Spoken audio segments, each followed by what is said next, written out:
The great conflict of the ages is about to intensify. But remember the words of Jesus.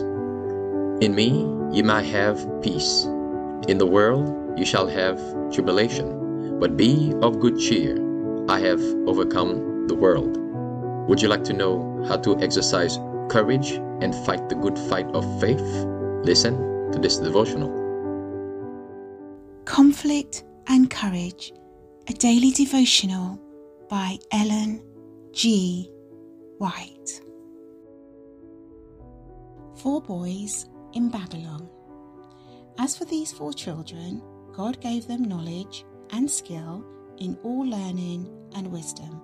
Daniel 1 verse 17. Daniel and his companions enjoyed the benefits of correct training and education in early life, but these advantages alone would not have made them what they were. The time came when they must act for themselves, when their future depended upon their own course. Then they decided to be true to the lessons given them in childhood.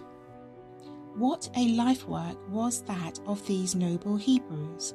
As they bade farewell to their childhood home, how little did they dream of their high destiny. Faithful and steadfast, they yielded themselves to the divine guiding, so that through them God could fulfill his purpose. Daniel and his companions in Babylon were, in their youth, apparently more favoured of fortune than was Joseph in the earlier years of his life in Egypt. Yet they were subjected to tests of character scarcely less severe. From the comparative simplicity of their Judean home, these youth of royal line were transported to the most magnificent of cities, to the court of its greatest monarch, and were singled out to be trained for the king's special service. Strong were the temptations surrounding them in that corrupt and luxurious court. The direction that their food should be supplied from the royal table was an expression both of the king's favour and of his solicitude for their welfare.